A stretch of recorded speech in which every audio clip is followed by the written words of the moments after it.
Hey, crypto heads, it's the Goose with the Cryptic Paranormal Show. Welcome to tonight's show. We got super special guests. We lost tonight. She's having some issues with her Wi-Fi, so she'll be hopping off and on if she can. But our special guests tonight, got to meet these guys at Potographs for Pooches. What an amazing event. Got to hear, yeah, got to hear like the tail end of their lecture. It was super interesting. Everybody was so busy there that night or that day actually, and running around. I was trying to get interviews with everybody, but I got like the last 15, 20 minutes of your election. I had to have you guys on. Um, James ANNITTO and Carl Johnson of Demonologie. How are you guys doing tonight? Thank you so much for being on the show, first of all. But how are you We're guys good to be doing? with you. Oh, okay, allergy season hits hard. Yeah. We've got our Yeah. assorted aches and pains, but we're pulling through. Yeah. Well, we do have aches and pains. We really do. We're not just saying that. Yeah. These days, actually. No, I hear you. The allergies are really kicking my ass this year too. I Oh, yeah. Actually, I got to invest in another bag of cough drops and have some water in my car. Yeah. Well, you can go to your car and go, and this yellow gray dust powder will blow away. Oh yeah. Yeah. I have a black vehicle and it looks yellow by the time I pick it up at the end of the week. It's really ridiculous. But, hey, Tim Miley says, "Hey guys, it's my dude." Hey, Tim. Yes. Well, we know Tim. Yes. But again, thank you so much for being on, and actually, thank you for being flexible with us. We had some crazy stuff happening last week, Yes. so thank you for rescheduling. It's meant a lot to us, I know. But I want to get to know you guys. We'll start with James. Kind of, what's your background? How did you kind of get into this crazy field? Yeah, so once again, my name is James ANNITTO. I'm one half member of Demonologie. I specialize in demonology, so I call myself a demonologist. Other people call me a demonologist. I also have a background in ministry work. I was ordained as a Church of Christ minister, and then also eventually ordained as a deacon with the Old Catholic Church. I'm no longer associated with the church in the sense of being clerical, but I've been ordained in two different Christian beliefs in Christianity. And then I also have grown up in this field at the young age of 15 years old, and then eventually was Carl's tech manager 11, almost 12 years ago. Oh, wow. But how I got in the field wasn't necessarily a paranormal related situation like most people explain it to be. My situation was more of a search for knowledge. It was, agnostic, atheist, whatever you want to call it. I like to call myself a Darwinist. I was very into evolution, biology, science in general. And I grew up with a traumatic childhood. And, I was adopted by individuals that would go to Lutheran church every weekend. So they put me in Bible study, the thing that you do for children. So they don't make noises during standings and readings of the gospel and stuff like that. Right. So I started questioning God, and like, if God is so good, then why the hell am I here? So really, like, really. So the shows that I kind of grew up watching and the kind of search for knowledge with literature, there were shows like Unsolved Mysteries, something that doesn't get enough credit, but Scooby Doo. Absolutely. Scooby-Doo is not getting nearly enough credit these days. Scariest places on Earth that predate Ghost Hunters. Ghost Hunters as well. Both Carl and I live in Rhode Island. I was moved from Long Island to Rhode Island when I was adopted, and grew up with the tutelage of seeing the Ghost Hunters on television for the first time and exactly knowing where they were headquartered. So it's been a long lineage. It's been a search and an answer I haven't still received. I've come closer to understanding that things do go bump in the night or go beyond our understanding of what we understand in science to this day, and that's what intrigues me. But what really intrigues me and what keeps me going, because and being a demonologist and then also doing ministry work, are the situations people go through. Either it is preternatural or just natural. I still like to diagnose, and I still like to do my best to assess and help if I possibly can. And Carl and I have definitely been aided in many people's lives But that's really what keeps me as my drive, because even though I'm not a perfect human being and make my own mistakes, I think those mistakes. I thought you were perfect. Oh, God.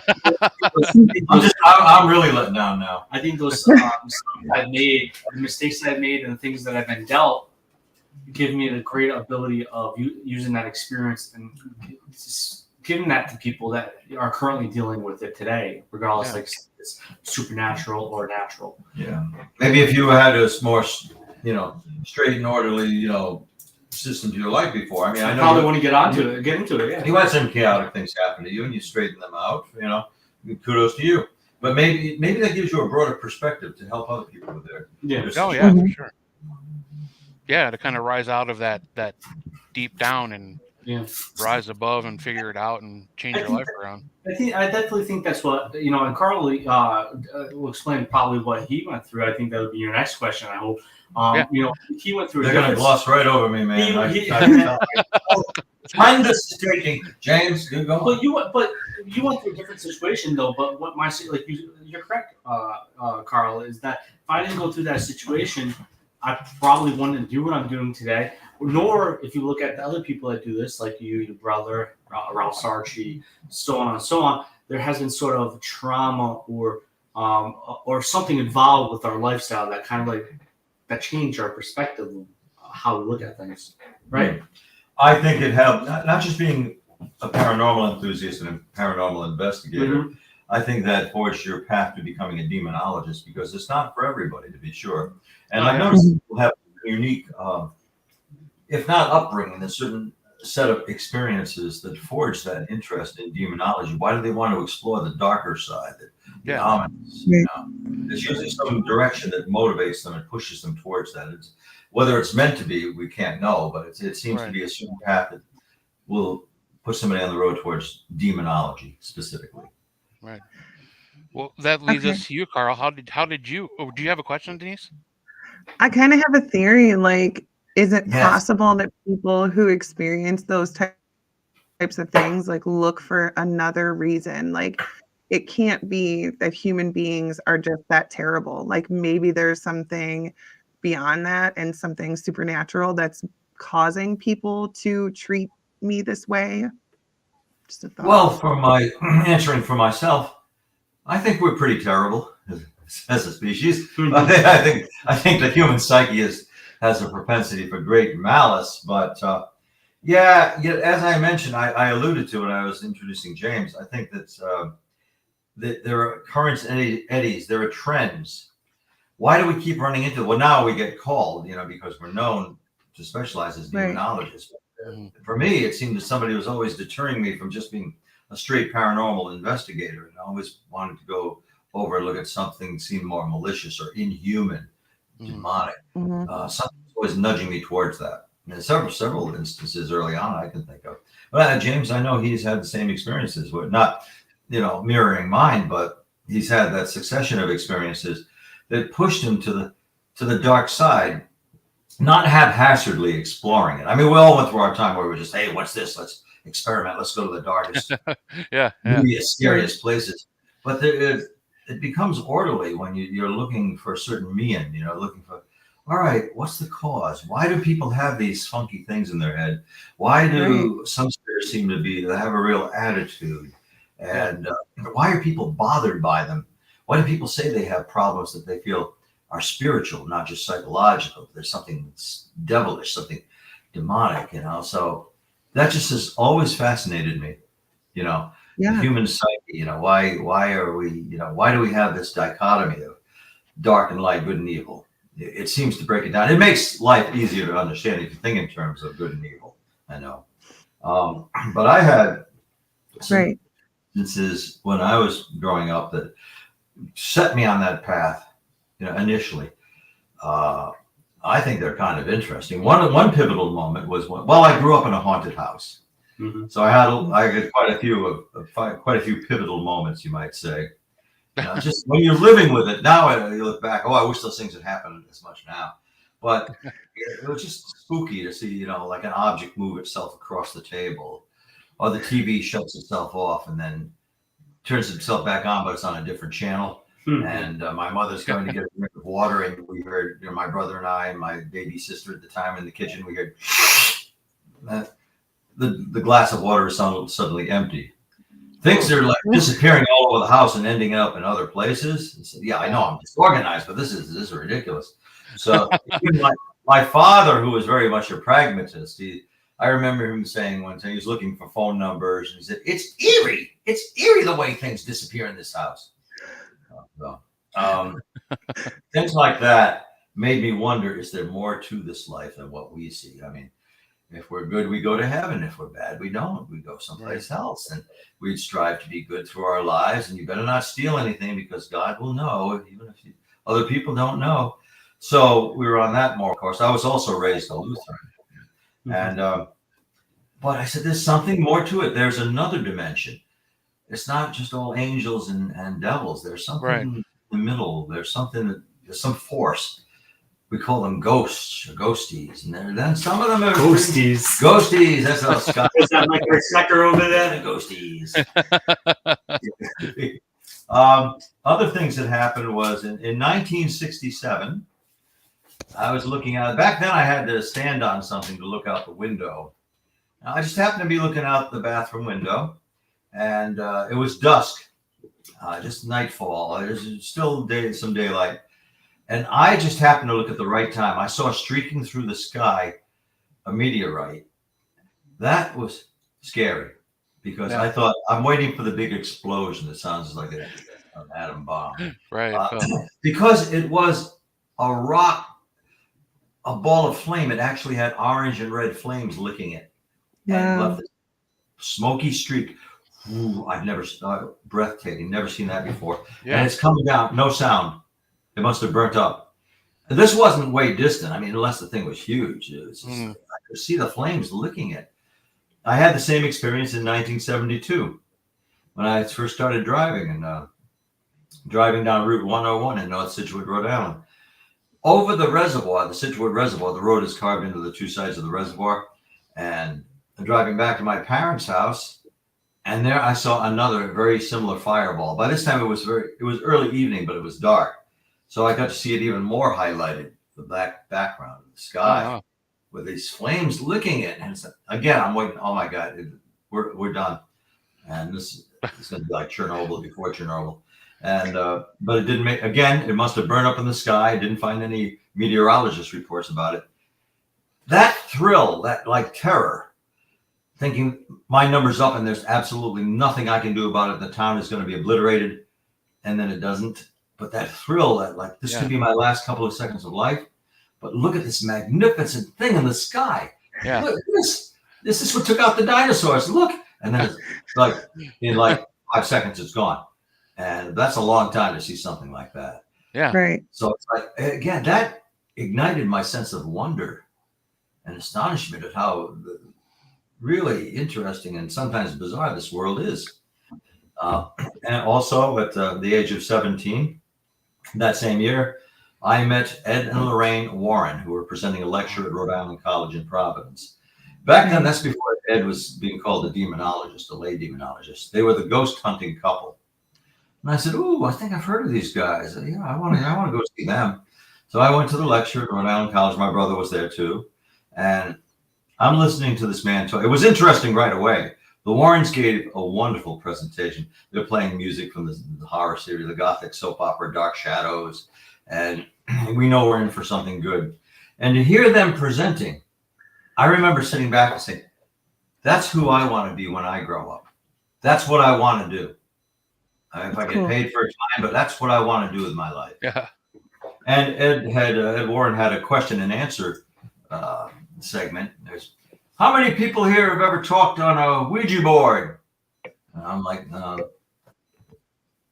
yeah. How many people have talked to a ghost or seen a ghost?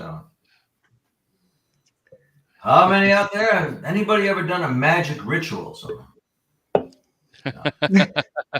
up here, young man. Okay. I actually became a little part of that lecture. And after the lecture, it was put on by the Paranormal team at Rhode Island College, PIRO, Parapsychological Investigatory Research Organization.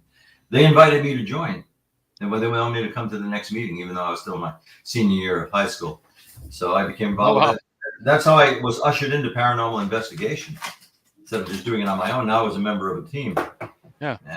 What was your first investigation, Carl? My first investigation?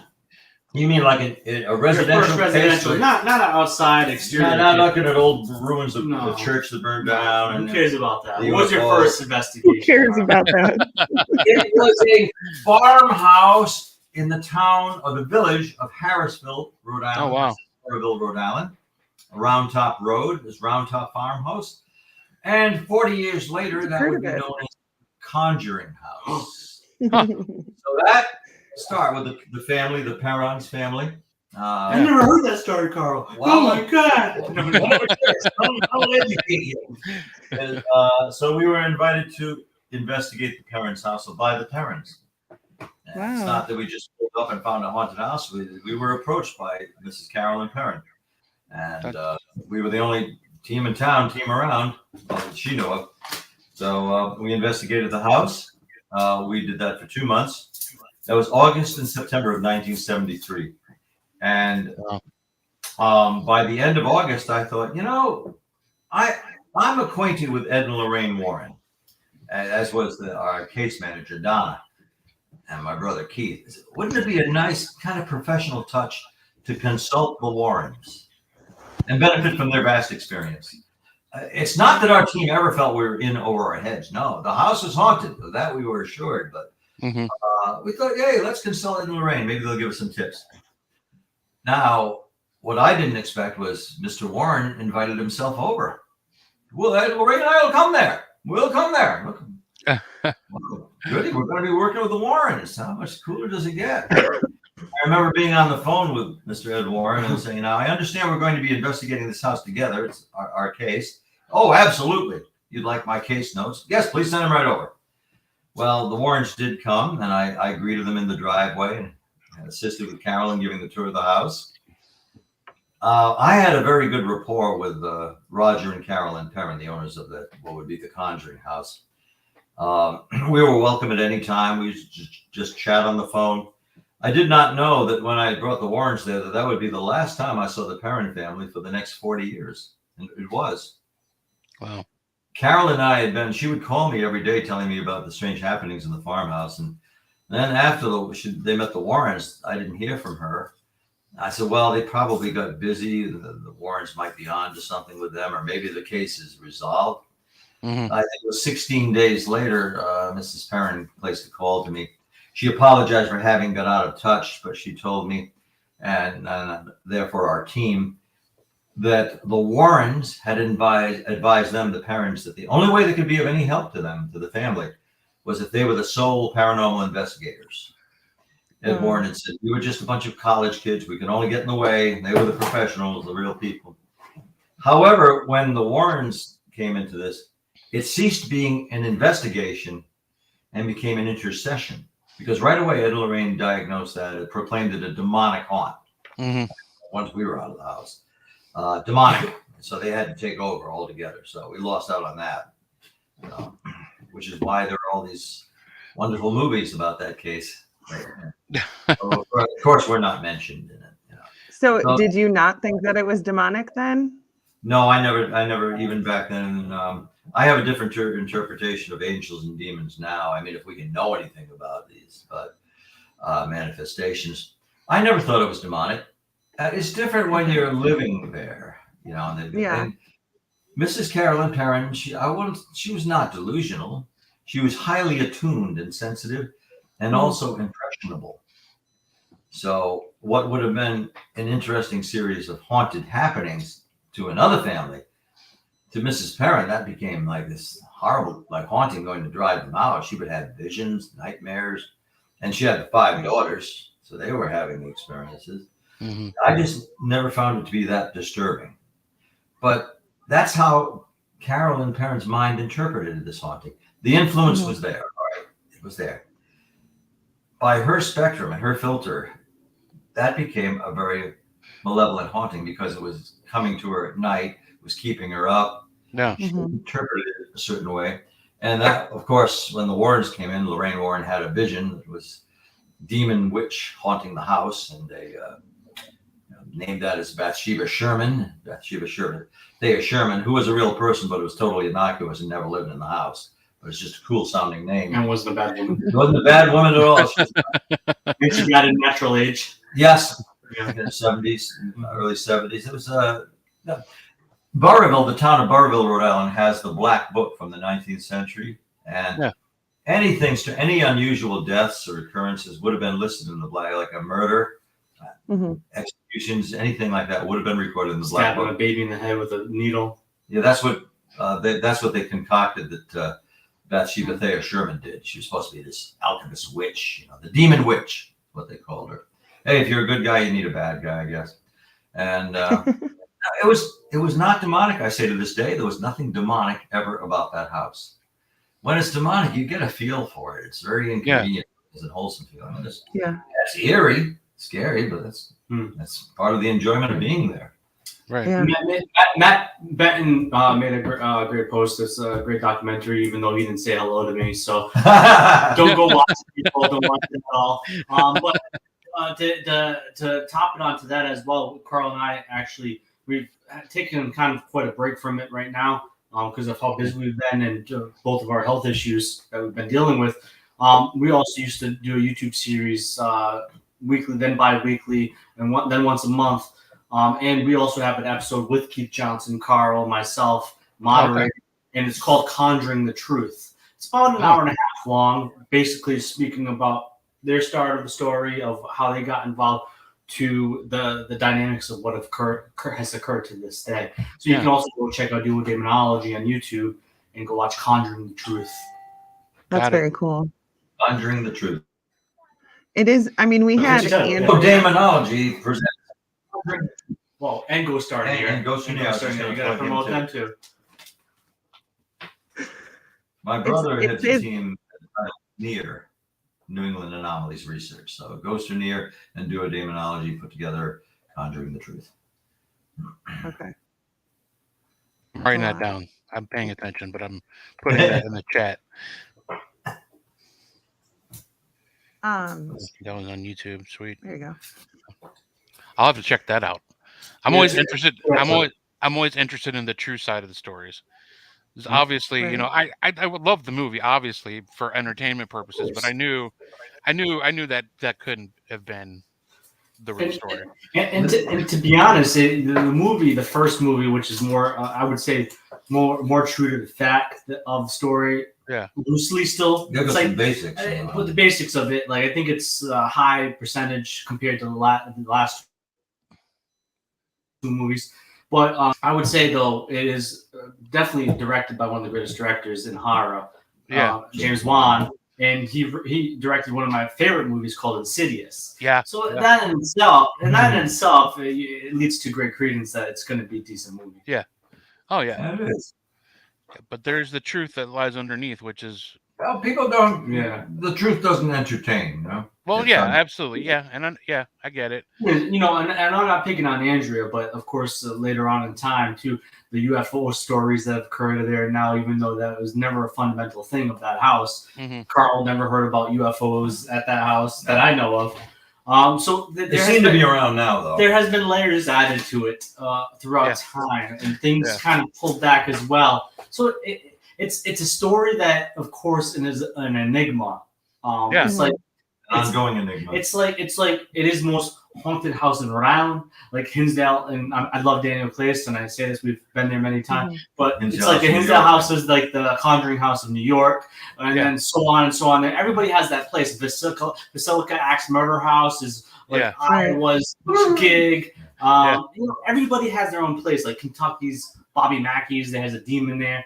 So there's all these places scattered throughout the country that are the enigma. And people have many different experiences there, just like the Conjuring House. The Conjuring House, is that the most haunted house in the state of Rhode Island?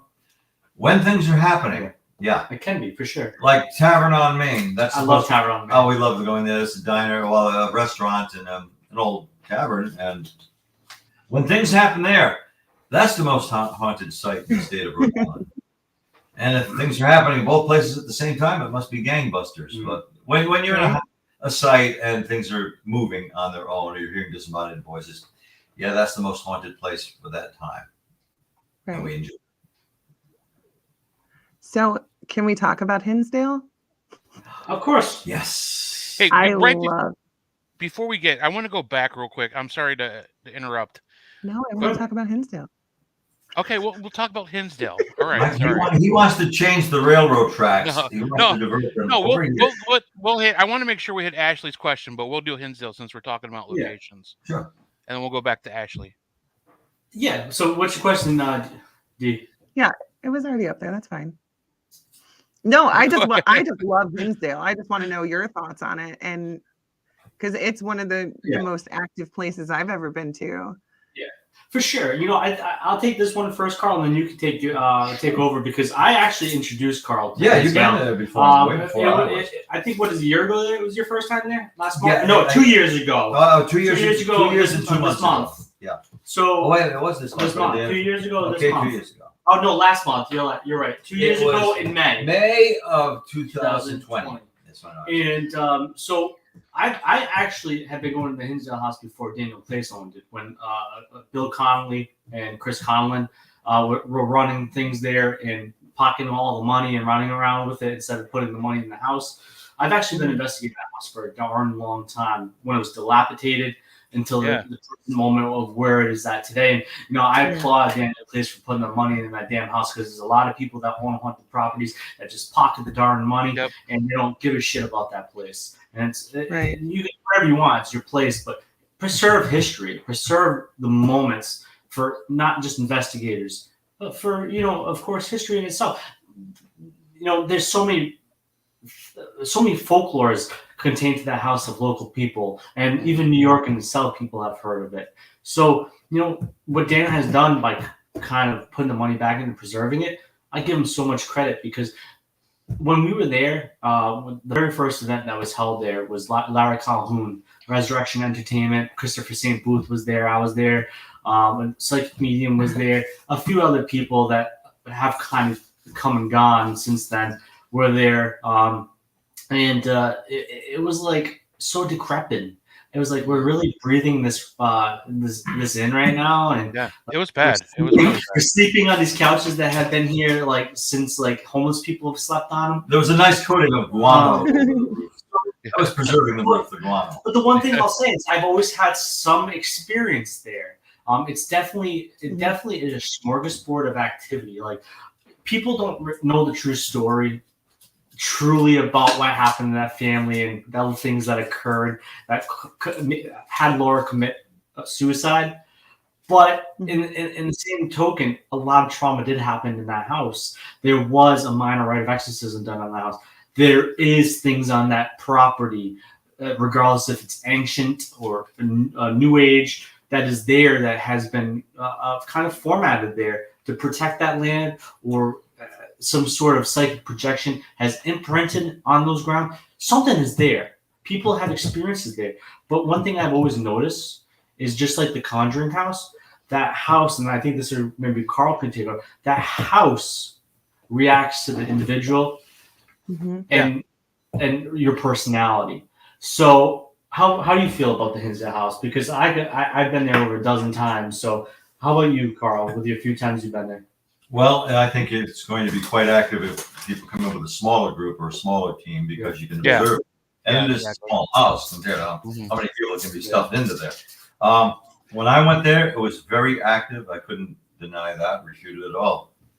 And I was not going with a lot of expectations. I never do. I went up into what had been Laura's room. She didn't expire in that room, but many of her belongings were still there. And Tim Malley had been up there. He's sensitive. It was for his birthday. Yeah, it was his birthday bash, and he was receiving a lot of information. His personality changed. He was getting too much feeling, too much emotion. And I went up to the Laura's room, not expecting anything, but it started to get, the lights were off, but it started to get unnaturally dark in her room. It's like somebody had a rheostat on the wall. They were turning it down. I said, what do we got, a lunar eclipse? What's that? It was that pronounced. Wow. It is getting darker. It should be getting lighter as my eyes adjust, but Then I started to see the lights. They might have come out in the photograph as orbs, but there were these lights like a laser show, but it wasn't. Shooting around. First one, then a couple more. Lights flying around the room. I'm looking at this. I'm observing paranormal phenomena, and I'm having trouble accepting it. I'm looking right at it. And so I was saying the Hinsdale house does not disappoint. Yeah. The next day I was talking with one of the investigators. Well, just at that time, I think you'd gone out to the grocery stores to get some supplies so we could live the next day. No, you went with me because Tim Miley and I were gone for like hours on Yeah, that. they were gone for that. There was a time though I was alone with one of the ladies from the team, a young lady, and we were hearing voices upstairs. Well, actually, not so much voices, but movement. Yeah. It sounded just like somebody was up there. I had to go. I said, "Excuse me, I got to look at this." Nobody was up there. Came back down. We heard it again. It really, there's bumping, footfalls. Somebody is up there, and yet they're not. And so fascinating to me. Yeah, I do want to add. I know people. A lot of people like to crap on him because of him being a skeptic, but we just did an event there, and Kenny Biddle was with us. You know, he's part of the Skeptical Choir, CSI, as well, which is of course James Randi's foundation that originally, and then also Joe Nickel is also part of that. So really, truly, only professional and paranormal investigator in this country that gets paid for what he does. To be honest with you, for the real intent of searching out things, I love Nickel. Nickel's an awesome dude. His books are out of this world. But we had Kenny Biddle with us last time, and he came out with a video for Skeptical Inquirer that really pinpointed a lot of what you need to look out for at the Hinsdale house. That is natural, that will make you believe that you're having a paranormal experience. For sure. People don't realize uneven floors could trip your mind up and make you feel like you're having this out-of-body experience. Imagine suddenly feeling woozy, like you've been drinking or something, or you're having an episode, and whoa. An uneven floorboards can, especially in older houses, can account for that before people even realize why they're sliding around, why they're feeling uneven. But it doesn't deter the true things that we've experienced. And Carl has 50 years of experience. I have 15 going on 16 years of experience. You can have some of mine. So, but we have come and gone through many different locations, traveled the country, I've been to many different places. So, we've had experiences there that can't be quantified as natural. So, like, yes, we have had those moments, but there have been a lot of moments that have been explainable too. But that's what a real paranormal investigator is. A real paranormal investigator doesn't just jump to the paranormal. They search out the answer. Like, use the word scientific method, but the one thing the scientific method is not finding the conclusion or the answer. Science is about asking a question, getting another question, another question, and kind of going down the rabbit hole. And that's what a paranormal investigator is. Too many people say, "Oh, I've been to the Hinsdale house, I've seen a ghost." But really, what could it truly been? It could have been a ghost, what we quantify in our theories, but it could have been something else, and we need to go down that kind of tunnel and look. And that's what makes paranormal research and exploration so fascinating. You never really run dry. You've always got something to talk about, even if it's always theorizing. Yeah, and Kenny said we're both entertainers, but we also did say one thing is that we also did take the upper approach. We looked out for the noises and all that stuff. Right. And he said it wasn't haunted, but Kenny doesn't believe in it. He's diehard skeptic. Like, a ghost could be right in front of him and tickle him, and he'll say it's the wind or something. But that's his perspective. But that doesn't mean that he doesn't approach it correctly either. So to him it's not haunted, but there have been thousands of people, including Carl and myself and Dee and Goose. I don't know if you've been there, but I have. But we all had experiences there that cannot be explained. Right. Yeah, when I was there, I like going back to what Carl said about only having a few people there. It is a tiny house, and honestly, if you're going to do it and have that many people, just send a few people in, make sure everybody outside stays quiet, or down the street or something. But and I think I didn't notice, like, when there was just a few of us, you started to get that feeling like, okay, right, there's somebody here with us. I know Mhm. Heisenberg's not with us tonight. He had some stuff coming up, but I know when he broke away from the group, him and Aaron, another investigator on our team, they went down to the basement. My knees are shot. I wasn't even trying to get down those steps into the basement. um, he said while they were down there, they started hearing talking that wasn't us because we were outside way down, by the cars and everything. So, it's like you said, it is perspective. It is controlling the environment and in which you're investigating is a big thing. Mhm. Especially places like that. But I noticed the disembodied voices and footfalls and everything. Things seem to kick up when we mentioned Laura's name. We were talking about conversing about her. We hear people walking around or somebody walking around. Like she's tethered to that house because of all the trauma that happened to her. Sure. Remnant is. Mm-hmm. Sure. And I've been following that house since before Daniel purchased it because it's always been like, one of those rural legends that you hear about if you're an enthusiast. And I had a friend who did a lot of investigating there, and she was always, don't go there. The place is off the chain. It's horrible. It's demonic. There's all just craziness. Yeah. And one of the, I'm going to give a shout out because Dave Giuliano's a legend in this sector of the field as well. He was the man that kind of created Shadowlands, and it wasn't even on Shadowlands website. That was the first website you could go to a location on the internet and type where haunted locations were, and that was on there. That website's freaking old, man. Yeah. I remember the early pictures of it. Yeah, I remember seeing all the early pictures of it, and like, holy crap, I wouldn't even feel safe like walking around the outside without like knocking the whole house over. I mean, it was that bad. And Daniel's come in and has just repurposed that house and just it's living history again. It's the way it should have been. For sure. He's done an amazing job there. So if you guys don't mind, I'm gonna go back. I gotta scroll up. I hope she's still listening in. Oh yes, you want to get to question. Our friend Ashley, she has another show, and she's a dear friend of ours. She wants to know, what do you gents think about the uptick in people who claim to be demonologists when most have no actual training or background? Is it detrimental to our field to weed things like this out for the safety of clients? You look like you got something. Yeah, I do. So this is a meat and potatoes discussion for me because for one thing is I'm 32 years old. So if you think about it, you take 16 years, 15 years away from me.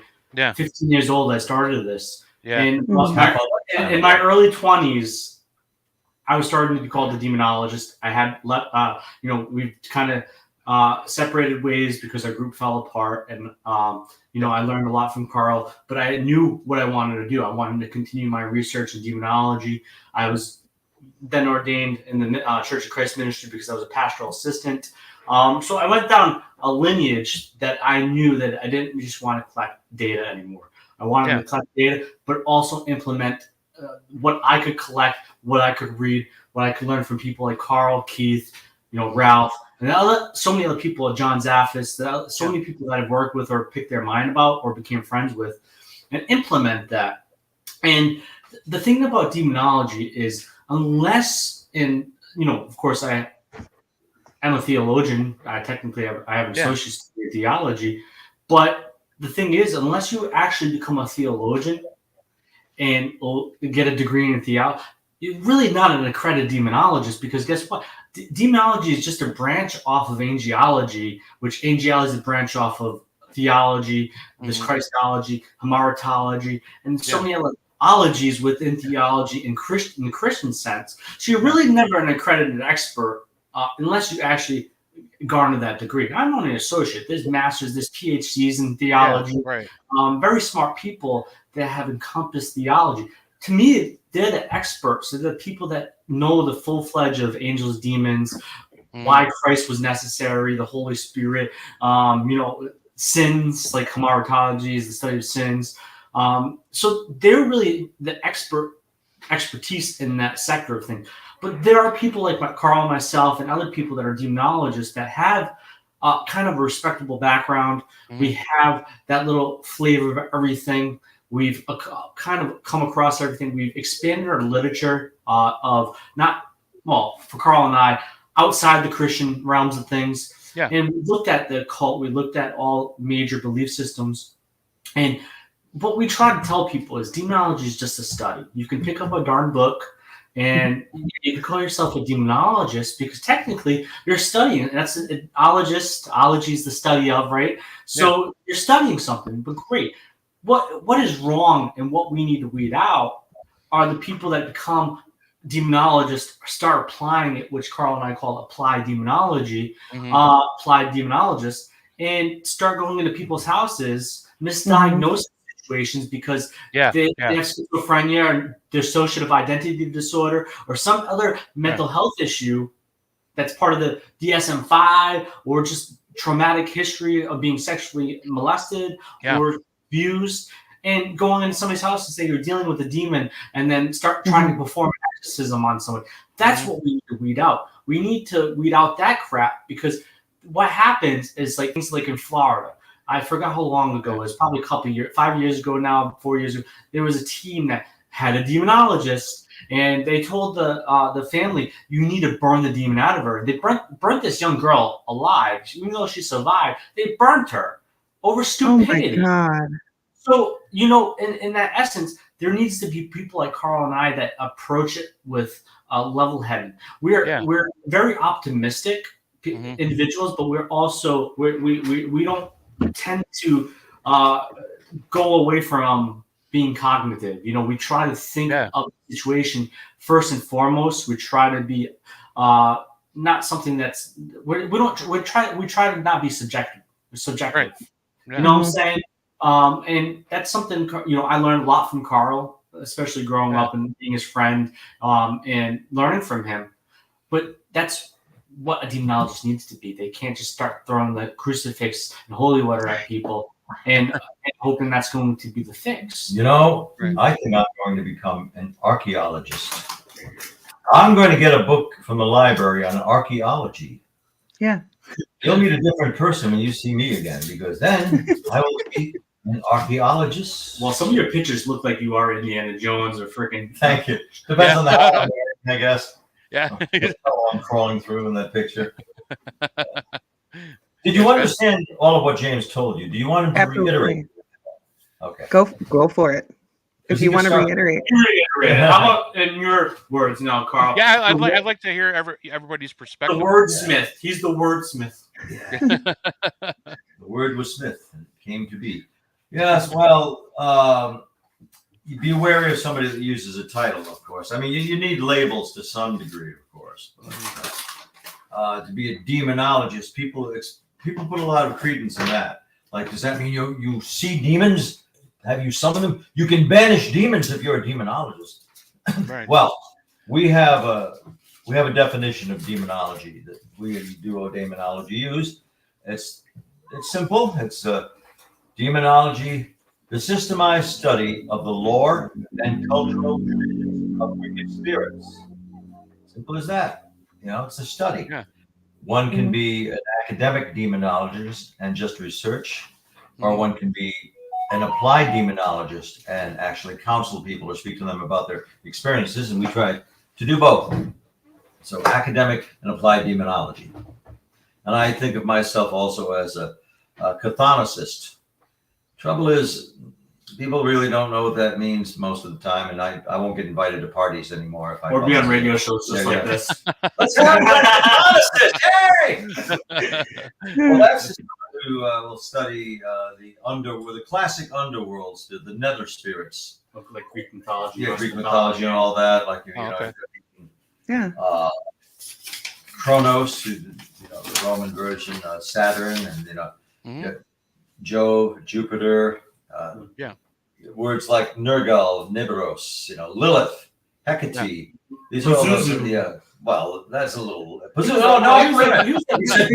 I thought you were saying Zozo. No, Pazuzu, he's been around for some time. Really, if it weren't for Pazuzu, we wouldn't have plagues and droughts and famine and pestilence. So we owe a lot to Pazuzu. And we wouldn't have the movie The Exorcist. But if we didn't have those things, history would be different. Yeah, The Exorcist, that was a big part of The Exorcist, which I thought was a brilliant sideline of to have, to have it actually be an ancient established being, that became demonized. Then that was the demon. And in the movie The Exorcist and the novel by William Peter Blatty, Reagan Carissa McNeil, a 12-year-old girl, is possessed by the demon Pazuzu. And Father Lancaster Marin, he's a metaphor in himself. He's the older exorcist. He's the one who comes in. He's the titular exorcist in the book. And he says that, like Father Karras, younger priest Damien Karras, says, I think it would help you. He says, I think, Father, it would be helpful to give you some background on the various personalities Reagan has manifested. So far, I think there seem to be 3. And he's talking on, and the older priest says, there's only one. And just stops him there. And so he approaches it as a demon. That's the approach they felt they came to feel they had to take. So he's a metaphor of looking at things directly, and simplifying, applying Occam's razor, pairing off the extraneous. So, and then you've got Damien Karras. He's the metaphor for psychology and modern medicine and its limitations, because he is highly educated, but he's also a very sad and happy person, and he's lost his faith. It's hard to reconcile a world as we live in and maintain a faith. Then Lancaster Marin has this comparatively perfect faith. And Lancaster Marin, he's talking to Chris McNeil, who's the movie star, the mother of Reagan, and he tells her that he realized early, they're speaking and having tea, and he realized early in his ministerial career that he could not love everybody, even though we're commanded to. He could not love every person. His solution to that was he decided he would act with love towards other people. He didn't have to necessarily feel it, but he acted with love towards other people that fulfilled it for him. Yeah. And it's actually based on what was it? True story. Yeah. Well, the whole Exorcist was, but Reagan Teresa, the mother is based on a real person, and there's and the whole case was predicated on that real incident. And then I do want to add one thing to Ashley's before we Ashley's thing. I think she's gotten enough. Well, so this is a knowledge people need to take in, is that there's one thing I like to say, and I know Carl says it as well, is a demonologist is not an exorcist, but an exorcist is a demonologist. Yeah. So one can be a priest or an exorcist. Well, if somebody's an exorcist, they are a demonologist. But a demonologist is not an exorcist. That's right. Demonologist is not. I'm not an exorcist. I'm a demonologist. We don't do exorcisms. We might aid or do an emergency ritual over somebody. Like I would do a deliverance, and Carl might aid in one, or we would have to perform one himself. But that is just in an emergency situation. If somebody goes in a transient state of possession or kind of channels accidentally because they're so impervious to it, then we might do something. But we're there to be the mediator. We're there to collect the data. We're there to help the family. That's a good way to put it, the mediator. I mean, we're not paranormal paramedics. We don't demon, because I don't know if you can chase out a ghost. I don't know if you can chase out a demon and banish it. You can give it a good try. You can anger the demon to the point where it says, enough of you. Well, and that's Photographs for Pooch's event that will be on. I don't even know if I was supposed to announce that. Sorry, Tim. But the bag now. You guys just see the demonology pull up in an ambulance. No, I'm just kidding. I'm kidding.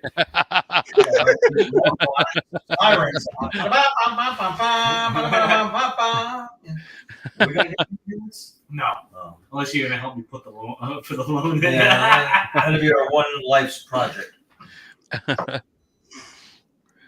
So I guess James, if you could pick one case, and I know these are all confidential things, but could you paraphrase one of your most intense cases? So I'm gonna paraphrase all of them, because I talk about specific cases a lot, and probably a lot of the people that are watching tonight have heard about them. So I will say in a collection of all my cases, which have only been 5 in going on 16 years, which is not a lot. And Carlin, of course, can explain his quantity, but there haven't been a lot. A lot of them have been, unfortunately, the individual. Thank you. Either if it's a psychic projection or a trauma that they jump to, that it's something paranormal because they need attention. A lot of that I will look at and say that is what I've dealt with most of my time of doing this. And then, of course, there's been the cases, those 5 cases, that there have been preternatural occurrences, lucid nightmares that have become reality, triangulations of the faces, the eyes go black, superhuman strength beyond adrenaline, something that maybe could possibly be done with somebody in that mindset. And women have been trapped under cars, or a kid has been trapped under a car and picked up a car, a woman. So these things can be done, but these 5 cases always had this uneasy feeling. And I don't like to say I'm clairsentient, clairaudient, clairvoyant, so on, many clairs, psychic, medium. I don't like to title myself as that, nor do I think that I'm special in any capability in that manner. And, in these 5 cases, I felt an overwhelming feeling, being punched in the solar plex, that fright or flight, also coming into play with the physiology of myself. I'm too stupid to actually run out, so I just stay anyway. Yeah. But, these have been moments in all these 5 cases that have occurred. And that gives me the reality this exists, but it also gives me the reality of how scary it can be. Because any of these cases, and Carl can also probably add to this, is that even though I've dealt with situations that were based on trauma and not really paranormal, when there are what we call demonic at play, the trauma is apparent, even though it has to be pulled back like an onion. It's not there, but you have to pull back that trauma, because that's how a demon starts to coil around somebody. Right. How they manipulate somebody, how they create that kind of like oasis in their head of, you seclude yourself, you're in this desert, you're this only branch out here. So in these cases, that's what has occurred. The trauma is prevalent, and it eventually becomes apparent. But the one thing is that it's usually either sexual molestation, abuse, and something they maybe have done to somebody that creates trauma in their life. Went overseas and was in war and killed a bunch of people unethically, and that follows them, and then that is used against them.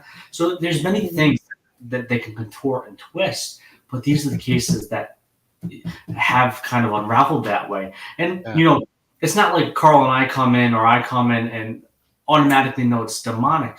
Once again, we have to assess it. We have to understand what is at play, what is the family dynamic, what is the dynamic of this individual, where is the house placed, is there a local cemetery, is there wires nearby, is there a radio tower. We still figure all that stuff out, because in reality, people can still project something that could gain its own intelligence over time with that thought pattern that it truly is here. People call it thought form, tulpa, even the hell of a poltergeist. But we have to assess this. But those 5 cases have followed me to this day. I will never forget any single one of them. I'm a very forgetful person, and I forgot many of my cases over time. But those 5 cases will never leave my heart and never leave my brain. And I even sometimes I wake up and start thinking about, oh wow, I can't believe I experienced that. Because taking a person that was agnostic or atheist and then eventually found God.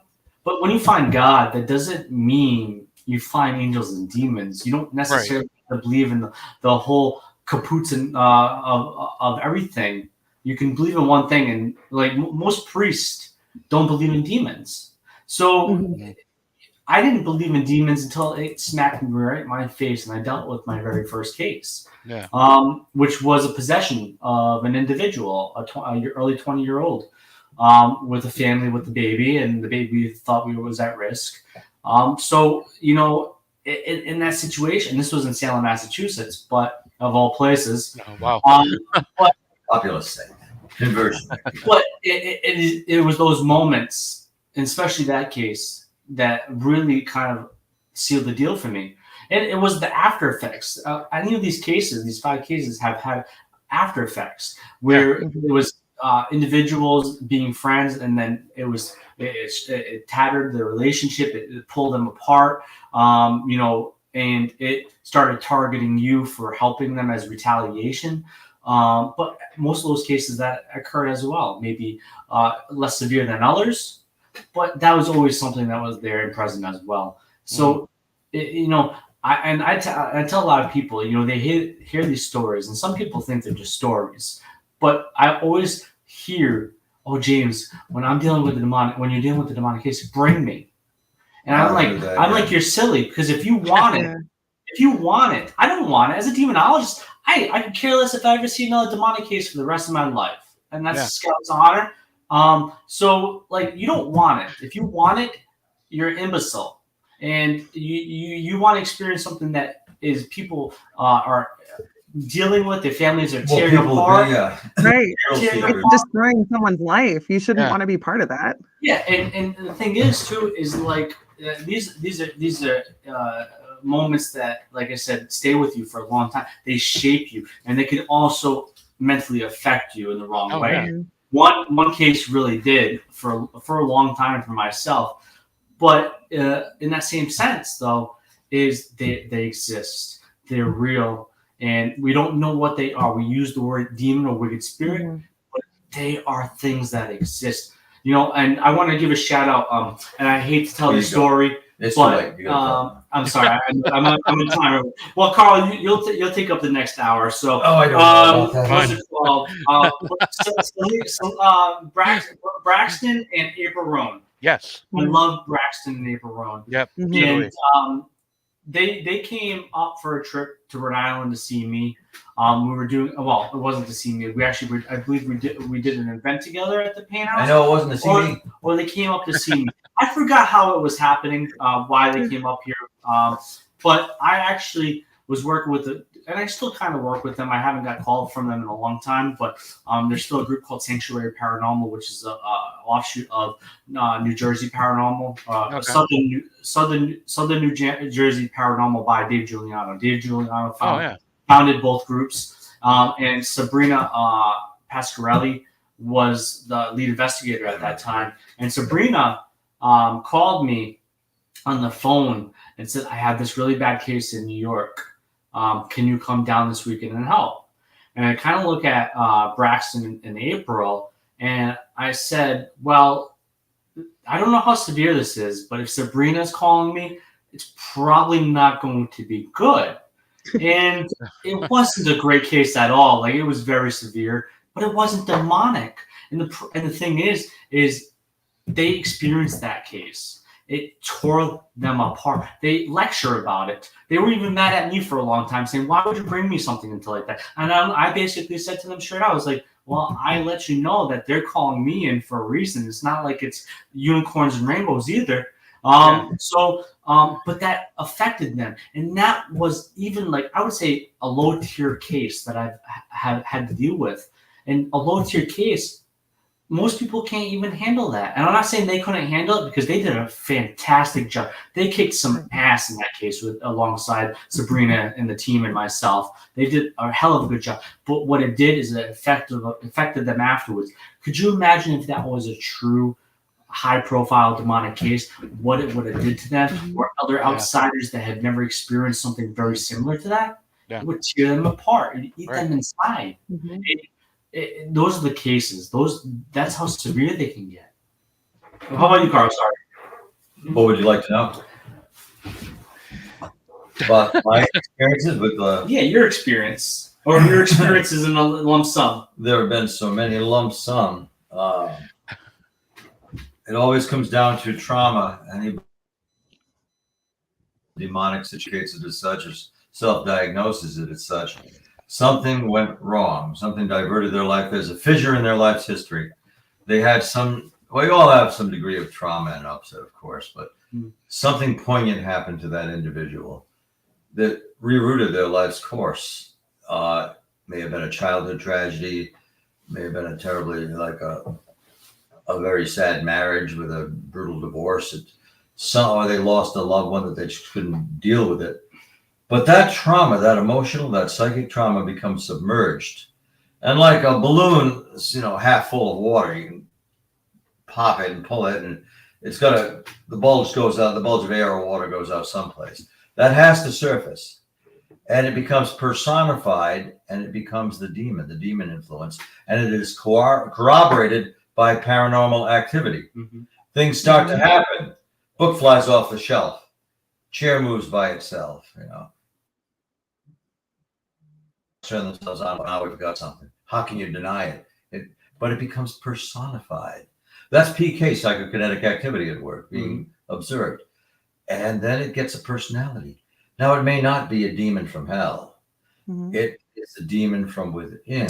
What is the easiest place to hide an object or something? Right in front of you, right? I have that. Now, where are my glasses? Oh, here they are. That's true. Yeah. Well, what better place for a demon to hide than in somebody's own mind? Murky recesses of the subconscious. And the trauma, if extreme, gestates. It exists inside the person's mind.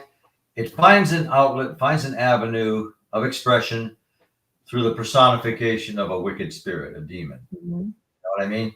It's called that. And once it's decided that that is a demon, the person cannot be convinced that it was not, that it wasn't something originally supernatural. How much easier is it to pin all the things that go wrong on a demon that came into his life and disrupted it? Oh, get the demon away from, well, we don't do that. Get the demon out of my life, and my life will be normal. It wasn't normal before. Just this out of get this demon, banish this demon. I had the case I refer to most often about this was a case that transpired. Well, actually, there's some really good examples of it. One right here in Rhode Island. There was a case in Brooklyn, New York, where this young woman had been, they did have a haunting in their house. Her cousin said, oh, when you were on the way over, my rosary I wear around my neck with the crucifix was pulled off. Mm-hmm. And you could feel the heaviness in her 3-story brownstone house in Brooklyn, New York. A lot of strange things were happening. Blinds would open on their own. Electronics like radio would turn itself on. The television would turn itself on. Her 14-year-old daughter was seeing an apparition coming into her room that used to be the nice lady. And one night, the nice lady smiled but had pointed teeth. Had fangs. So, it's got all the hallmarks of a demonic haunt. And then during the interview process, it becomes apparent that something with that family had gone really wrong, and it went back 3 generations. Oh, wow. The grandfather had his own story, the bootlegging of that house, the missing persons, the crime element. This was a house of ill repute, you might say. Mm-hmm. Strange people traveling. And then his daughter died suddenly in very mysterious circumstances. And, I don't want to go into too much detail in case it becomes too apparent who I'm speaking of, but it's been written about. But her mother died suddenly, mysteriously. And the father had a drug addiction, a serious drug problem. He was always coming over, do you have any extra stuff for me? And I'm just, like giving you an outline. They had so much junk going on in the family. Yeah. And I told, after we'd been going there, I was a member of TAPS, the Atlantic Paranormal Society. Yeah. At the time. This was about a year before the advent of the TV show Ghost Hunters. Okay. So I told the homeowner, the young homeowner, she'd then split up from her husband. And I said, I must tell you, in our assessment, your problem isn't so much the house. The haunting is a symptom of what's happened to you. That's the cry. That's the psychic scream. Are you saying my house isn't haunted? Oh, no. Right. No, we've got enough recordings and evidence and, videotape to show that it is haunted, that you have strange activity, let's say. Yeah. But that's not your problem. Right. You can't get rid of this thing that has been building up for 40 to 50 years. Right. And in that house, a missing person legitimately was identified through a recording, through an EVP, disembodied. Oh, yeah. Now, it's not that the police were coming in and we unraveled the case, but it was true. that there was a missing person who was not revealed. And when the name came out, the name was Beatrice. Came out in the recording. We were recording in the basement. All of a sudden, we hear this extraneous voice. Many EVP in that house, but it was Beatrice. Now, the homeowner's cousin, who had lived in that house for some time, she asked her, called her mother. I think her mother was in Texas, and they called her mother and said, "Yeah, do we know anyone named Beatrice?" Her mother became very agitated and said, "Who's been talking to you? Who told you that?" Turns out that Beatrice was last seen alive in that house. Oh, wow. Nobody knew. Oh my God. There's a theory that there was a part of the cellar floor that's been cemented over, and they thought then there's a well underneath. I don't think anybody ever examined that. Yeah. We all speculated, could Beatrice be down there? Yeah. But that is true. So fascinating case, and even in its ramifications. Yeah. My approach was to find the origin. Right. How did it start? Right. Let's hit it there. Let's start unraveling. Yeah. And the homeowner resisted that. No, I have a demon in my house, and that's what Yeah. you're a demonologist. That's what you need to address. Yeah. Okay, give me the address and I'll mail it out. But this is how I'm addressing it. I could have been mean and said, "You are crazy." Yeah. Right. Sometimes I am, but people resist going for that more complex, more introspective analysis. Yeah. It's easier to say it's a wicked spirit because I can't know what a wicked spirit is. I can't understand it. Probably can't see it. Mhm. So we just accept And it. it's not my fault. Right. Don't need to understand it. But to go into somebody's background and revive painful memories and try to make some sense of that, Right. like unraveling a big, untying knots in a big ball of string. It's a lot more effort in that, and it's not as glamorous. But that's part of the job of a demonologist, as I've seen it. Applied, applicable demonology, and academic demonology. Mhm. Do your homework. Yeah. I mean, that's fantastic, though.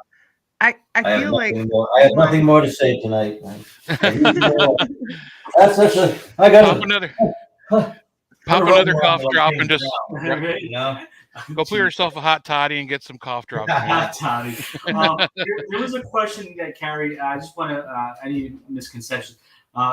She says, "Are you really a pastor?" Well, I was ordained as a deacon, and then I was a deliverance minister. I'd never led a congregation. I technically, I know go by it. Technically, I'm a reverend, but no, I'm not a pastor. I never claimed to be. So, nor do you have a real estate license. Nor do I have real estate. I do have a sheet metal license, though. Yeah, it's not that. What is it called? I also can we touch upon Joe Paradotti's question? Yeah, absolutely. I was going to go back to that. So this is something that I learned first and foremost. At one point, well, any of us at one point are egocentric in childhood and of course in our late teens and our early 20s. And one of the things, like I said, I grew up in this field and I was very egocentric because I came across many different things that I was never touched. I never had a moment that something came with me. I never had a moment on the case where I was scratched, physically assaulted. Like I hear so many explanations about. But I dealt with this case locally in East Providence, which was probably no more than 10 minutes from here. And this case was documented on, we have Paraflix and all these other channels now, but, there was one network out there called Ghost Tales TV. And there was, they used to promote this on YouTube and their own platform. So I did this silly show. And it was like, I'm going to do this show. Woohoo! It was called The House That Speaks. And like Carl's situation in Brooklyn, it was the family dynamic. Like there was activity definitely going on there. And there was something definitely there, but the family dynamic, they were into drugs, they were into arguing all the time. And I let my guard down because I just thought, okay, this is just a Nella Breeze of a case. And I dealt with the words thrown around like freaking candy, but I definitely dealt with an attachment from that case. And it really transpired over months of time until I actually like kind of used that word after like 10 people with abilities that didn't know each other contacted me. And then I kind of had that sense of realization. Not everything can go wrong in my life like it was. It could, but it was after this case, and it was kind of like that, kind of like, oh, I had that aha moment, and after these 10 different people contacted me, said, "Oh, James, we feel something on your shoulder, lurking on you, sucking your energy." I'm like, how the hell does this person know it? How did that person know it? But the thing is I never had fear. I still don't have fear to this day. But what I do have is I have a better head on my shoulders. Yeah. I have a better head on my shoulders that no, I am not untouchable. Even though I wear my religious iconography, my religious items, it is like a bulletproof vest going to war. It doesn't mean you can't get shot and still die. But I wear it. And one thing that is impenetrable for me, and people can say God doesn't exist, or I don't believe in this, or I believe in higher power, and I have a different name for it, but my faith is unwavering. If I question my faith, then maybe I would be fearful, but I don't question my faith. I believe wholeheartedly that there is something out there I call God, that I love, that loves me, that created Earth, created the universe, because we still don't know what created the Earth or universe. You know, everybody says the Big Bang, it's still a theory.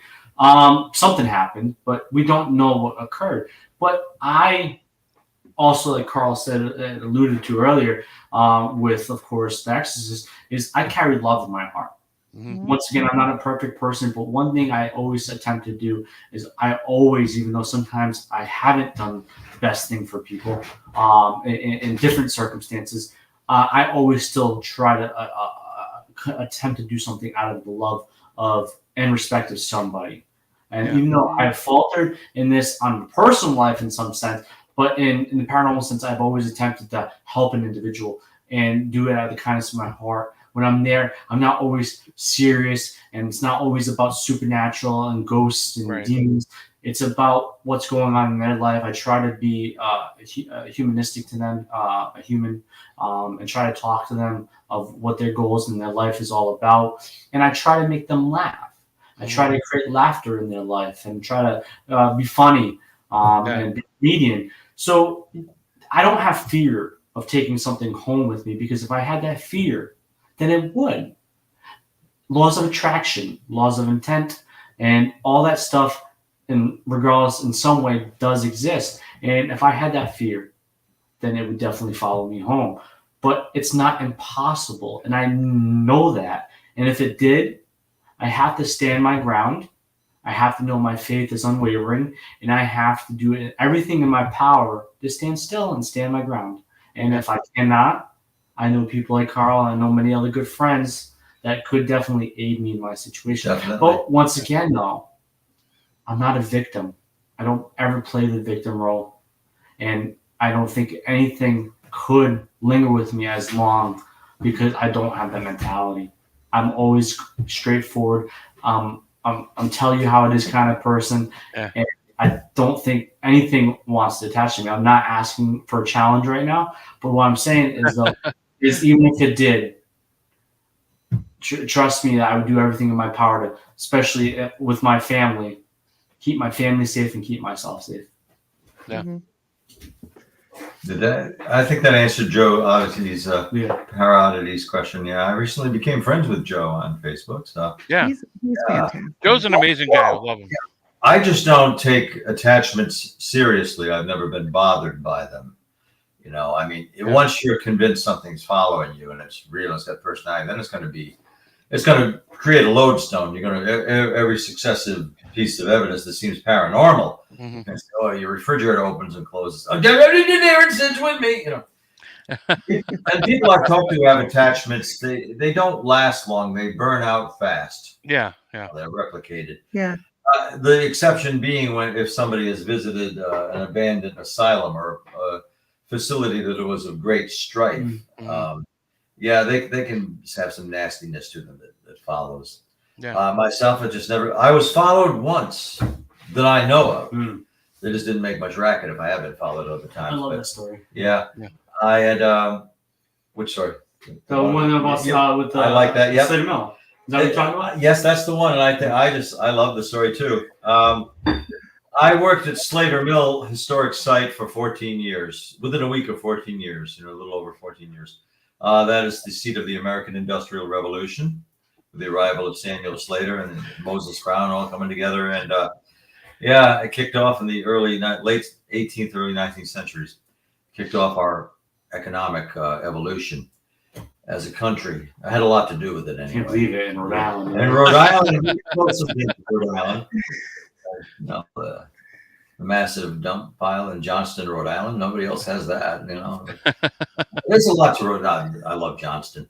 But we used to give ghost hunts. I started the ghost hunt program in 2008. Since I started there in 2006, guests were saying, "Excuse me, this is going to sound crazy, but is your mill haunted?" Because people were seeing, they'd see a costume figure, turn around, the costume figure was gone. They thought it was a reenactor. Yeah. Objects moving, kind of like some of the machinery, the antique machinery, vintage machinery, that would turn itself on even when it was unplugged. So it was a remarkable place to work. Just you are inundated with history there. Oh yeah. So what so many people were saying, is it haunted? And you were usually like, don't give my name. I just have to know, is it haunted? So I think, let's make a program out of this. Yeah. And it turned out to be a gold mine for Slater Mill. It was a very popular program. Yeah. The evening tours, I called. And well, there was a dominant spirit in each one of the three buildings on the campus. There was Slater Mill, built in 1793, Slater Mill proper. The Wilkinson Mill, built in 1810, completed in 1811. It's a machine shop and giant water wheel. And the quaint Sylvanus Brown House, also known as Memory Cottage, built in 1758. And it was called Memory Cottage for good reason. The presence there was a little girl. Oh, there were different voices, but what we got there was a little girl, and her name was Becca. How she got there, why she was there, what her history was, we don't know any of that. We just know there was Becca. We call her Becca because that was the name that was imprinted in, I think, 8 separate audio recordings. Oh, wow. Becca. And so, okay, we'll call her Becca for reference. And people were seeing a little girl. What was really interesting was people who saw the little girl ghosty, they described the same little girl who was about 12 years old and had, shoulder-length brown hair. Some people said, a few said it was a white dress, others say a light blue dress, but she's seen looking out the windows, never outside of the house. Wow. So we had our little ghost girl there, and she always had such a sweet voice. Yeah. He would giggle, and go, wee. We had a little girls' school from Barrington, Rhode Island, coming on a field trip, because this was a lot of our function. We had to have school field trips there, Slater Mill. And the girls were downstairs in the basement, which was the kitchen, set up as the kitchen of the old house. And they said, we keep hearing something. We're hearing the little girl, we're hearing. And I said, oh, they must have heard that it's haunted by a little girl. So I asked them, well, what did you hear? They said, no, she keeps, it's like a girl, and she's going, wee, wee. They heard her. They did. They wouldn't have known that. So we enjoyed our little Becca. And some people even brought little gifts. Like one lady brought a straw and cloth doll for Becca because she heard her voice that night. And by gum, you'd hold out your palm and you'd feel icy little fingers on the back of your hand. She loved the dowsing rods. I'd knock like, and she'd come back with thud. And the thuds kind of stopped after we began using the dowsing rods there, but we had fun with that. And there's a legitimate shadow person in that house, and you see it walk up the stairs. Okay, I've given tours there for a number of years, daytime principally, and I gave a ghost hunt there, overseeing a ghost hunt. It was September 2018, and I sent 2 ladies down to the cellar. I said, the kitchen. Why don't you girls go down to the kitchen? I said, I don't want to go down alone because if something happens, you want corroboration. So they came up about 3 minutes later, white-faced. The lady of about 50 and a younger lady of 30 and 30 or so. They came up and they were like, we heard it. Oh, what'd you hear? We heard a witch's cackle. A witch is cackling down there. I'm thinking, I never heard that before. Wow, what the heck did I hear? So I'll flash ahead a couple of weeks. It's October 2018. I was giving a tour for 6 people, and 6 with me, and we're going through the house, and it's bright daylight. We're going through the house interior, and from the parlor room, or the parlor room. We were in the receiving room, and in the parlor room, all of a sudden I hear what sounded like words, but sideways, not backwards, sideways words. And I don't have the vocal propensity. I can't imitate it. Closest I can get to is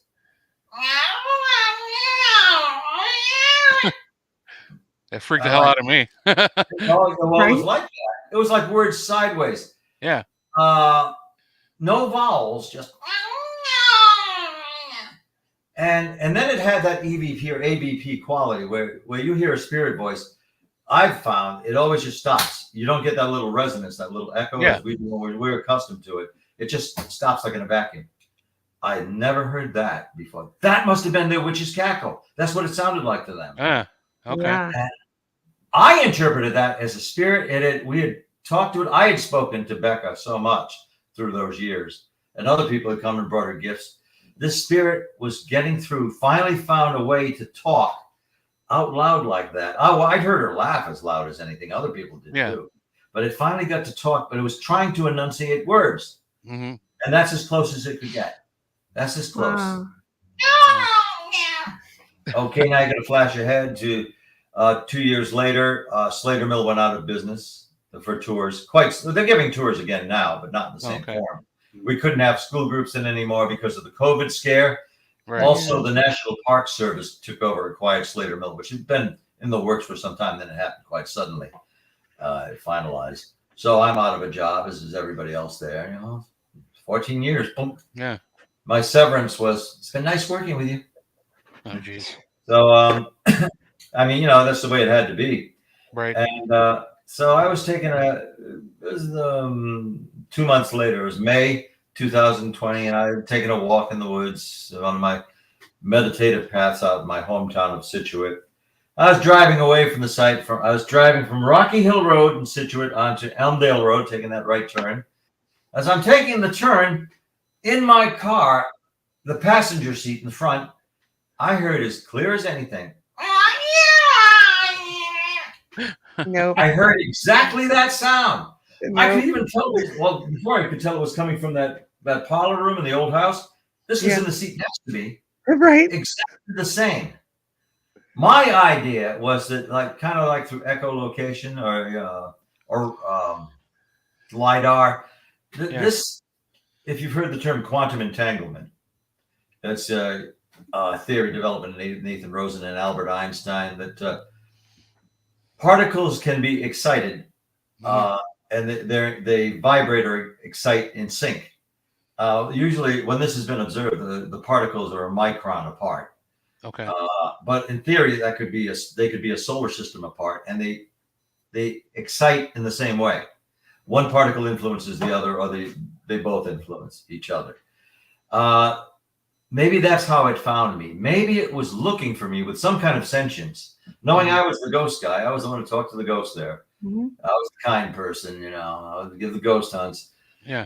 And maybe it found me. I had somehow befriended the spirit, and it was looking for me, and time being somewhat irrelevant in that dimension. It found me, went into my car, and riding along with me, and it's trying so hard to talk to me. And I said, I hear you. I know that's you. I missed you too. I wish I had it recorded because I can't really describe it. But that is my only and my favorite story about my personal story about an attachment. Yeah. It found me. It must have had the sensor going out, and it somehow found me. And it took it that long, so time must have been a factor. And it made the same noise. I thought I'd be hearing it, like when I got into my car or going for a walk. That's the only. I heard it twice. Once inside the Sylvanus Brown house, and once in my car, and I haven't heard it since. I'd love to. Wow. I can hear that again, but I said, I hear you. I acknowledge you. Yeah. I'm an old friend. That sound never gets old, and I've heard that story a million times. I just can't do another sound. A lot of people asking, "You sure it wasn't a cat in heat?" Well, I can't really make the sound. Maybe if you played that noise, you recorded it and played it backwards. And There you go. the crazy thing is too is I apologize if this relationship is wrong, but we were talking about Hinsdale House and Conjuring House. Jeff, I believe, is the brother of Kristen Lee, who is the owner of Bel Air House in Ohio. Yeah. So that's another legendary house that has that prominence in folklore history of absolutely. So yeah. In my book, Shadow Realms Demonology Handbook, this one written by myself and Lana Jan Brock, an accredited theologian. There's one chapter I have in there. We co-wrote it. I wrote The Enigma of Becca. Oh, okay. So my experience with Becca and my ideas of what she could be. So, yeah. Yeah, I actually had another question about your experience there. Do you ever use the recording as a trigger experiment trying to contact her again? Yes. Yes, we have, with some degree of success, because we have recordings of her voice, EVP, and I don't have one myself. Most of my equipment and my recordings are OPs, other people's, and lucky to have any. We have. I've also done that when I was a Bigfoot hunter, trying to play the howls, which probably didn't do anything. But I have used that. I have used some of these spirit voices, and it does seem to bump up the activity, always in ways we don't expect. I thought we'd get a little girl. Instead, I was playing her voice in a recording. I said, Becca, that's her talking. Hey, Becca, hear your voice? And she'd talk. She'd giggle when we came into the house, and and locking the door. You'd be recording it, hear her voice. But one time I thought that was going to bring out who he's referred to as Becca. Whether she actually lived, what was her name, we don't know. But my brother was recording. It was the 2 nights before Halloween, so it was the 29th of October. And it's about 8 years ago. And my brother gave me his mini cassette recorder to analyze it. What do you make of this voice we got? So it was recorded in the kitchen. And of course, that's traditionally the time where the veil between the spirit world and the world of the flesh is at its thinnest. The living and dead, or those two realms are closer. So I played the recording, and I said, it is definitely a voice. It sounds like it's saying, it's non sequitur. It sounds like it's saying, don't rock the fork. So I turned up the volume, listened to it again. That's not what it was saying. It's saying, now what the... that's what it said. Yeah. That's not our little Becca girl, Yeah. It's like, no. Wow. That's kind of modern vernacular, but sometimes you get spirits. They're just like cool, regular dudes. They're not talking like 19th century. Right. What the fuck? And one of them, like our colleague Riley Black, was walking the grounds and recording, and she's kind of glamorous, and is Riley, and it said, "Hot girl." It's like, what are these things? What are you? Were you living at one point? What are you, protection from us? Carl's now it's OPP. You know me. You know me, OPP. I have a lot of OPP. Thank you, Ashley. Other people's problems. That's a good one too. Yeah. Ooh, you just gave me more. So a while ago, we had a question from Sarah Yusuf. Yeah. Do you believe that people have an interdimensional aspect of themselves that outside entities may interact with? That's a pretty deep one. On a wild guess, but an experiential guess, yes, I do. Yeah. I think there's a certain level of us that's more receptive to spirit influence, and that's kind of hovering around us like a broadcast. And I think the spirits tap into that before we realize it. And that is an excellent question. Well, yeah. And we respond through that. So I think sometimes when you find interactive or record interactive EVP, that maybe it's part of us talking to the disembodied spirit, because part of us temporarily becomes disembodied, that field of broadcast. Yeah, I do. I think it's an interesting supposition. I definitely would like to jump on that and make it quick as well as like I talked about a movie called Insidious earlier about which is actual projection, right? One of the things that people tend to forget is that if we're interdimensional, right? A lot of people tend to say yes, we have our mind and we think, and we have the synapses and all that stuff, but a lot of people say that our consciousness is outside our body, that lingers, and when our physical body dies, our consciousness goes to heaven or lingers in purgatory or whatever it does in technicality, right? So one of the things is that maybe our consciousness is interdimensional. Maybe it does go through planes, and that's how, of course, people can astral project, create their own realities, go to different. I don't know if it's like Doctor Strange's Multiverse of Madness or whatever, but that's how I'm playing it in my mind. That's all I'm understanding. But in some realm, maybe that is what our consciousness is able to do. And like even hell, like there's a lot of studies like collective consciousness. There's also I forgot the name of the study, but it was pretty prolific. But no, there have been many points of access to say that our consciousness is interdimensional. So no, it's a hole we can dig deeper into, but I think it would take the rest of the show to answer that question very thoroughly. James, by the way, I wanted to say you touched on your neurons and synapses, the neural network, the medium of consciousness, if not the actual generator of consciousness. I don't know what I'd do with this. Yeah. You'd be doing all the talking. Well, we have. I think. Well, we have like how many? 40 billion or something like the synapses. Yeah, it's crazy. To round it off, it's crazy how many we have. Like our mind is.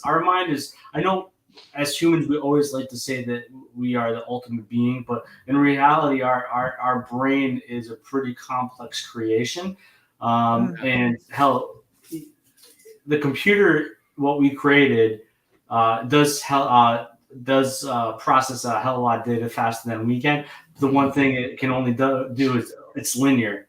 We can go linear, sideways, wherever the hell we want to go. And that's the crazy thing about the computer does not extrapolate. It can give an illusion of extrapolation, but it doesn't really think like that. And like on top of all my other credentials, like I am a current student in psychology. I'm a bachelor's candidate. So like I'm very interested in that. So I've seen that. I can't pronounce it. Ayahuasca. I think that it's like a psychoactive brew. Okay. So it's a medicinal brew. So like shamanistic thoughts, like you've heard of peyote or I forget the cacti, San Juan. I did know San Juan or something like that. But what happens is like I like to talk about a show called Evil that was on CBS. I love this show because it really kind of pinpoints what Carl and I do and what we get involved with in some time. Like I work with psychotherapists and psychologists and physicians time to time, depending on what kind of case. And I know Carl has as well. But one of the things in that is, of course, the shared hallucinations and how the demonologist himself, the African-American gentleman, I forget his name, he's a very good actor. I think he was Luke Cage too. Yeah. But one thing he does is he takes mushrooms to talk to God. He makes a psychedelic experience to give him that ability to speak to God. So there are shamans and other medicinal tribes or tribes that use medicine to activate like a peace pipe circle or a drum circle. But these people add some sort of influence as it is an activator. Like Joe Rogan Experience. I love the show. I know people have its love and hates about it because sometimes, but he has specialists on there. He doesn't just bring on any normal Joe Schmo to talk about science. He brings, the theorists, some of them, but they have a very explicit background, more smarter than most of us, to be honest with you. I'm not saying that in a bad way, but they have years in academia. And the one thing is one of the leading studies in, of course, human evolution is where did we come from? Was it a little bit of China or Asia, a little bit of Africa? Well, one of the pinpoints, it's a theory, but one of the pinpoint studies has led to believe that if we adapted from the African fields, which there are some great leanings that is the case. Our species from there is that the African fields had abundance of psilocybin, which is mushrooms, and that early humans ate that, and that's what helped develop the brain structure, which makes total sense in reality of what a psychedelic is. So it's not far-fetched for people to take in these a cursory consideration. To take these things, they have outward experiences. I don't condone it, of course. I think it would take a lot of primates eating a lot of mushrooms. There. But it's I'm not saying it's fact. I'm saying it's a study. It's a theory. All theories are not, determined. But it's crazy to think. But I'm not condoning psychedelics. Like, have I? You've just given a good case for it, because you're saying it propelled us forward in our evolutionary progression, like 2,000 years, and the monolith. I'm not a doctor, so I'm not telling you to take psychedelics or any psycho, except by inference.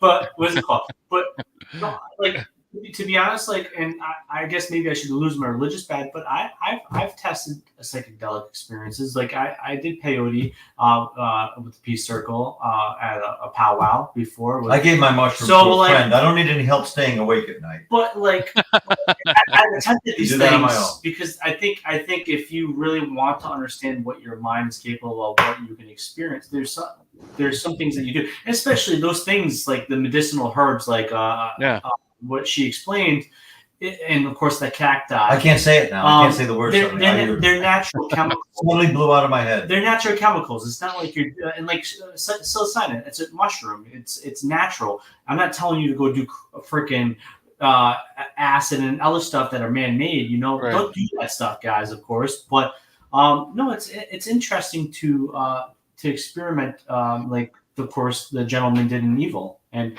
he had, and for him, it did good justice.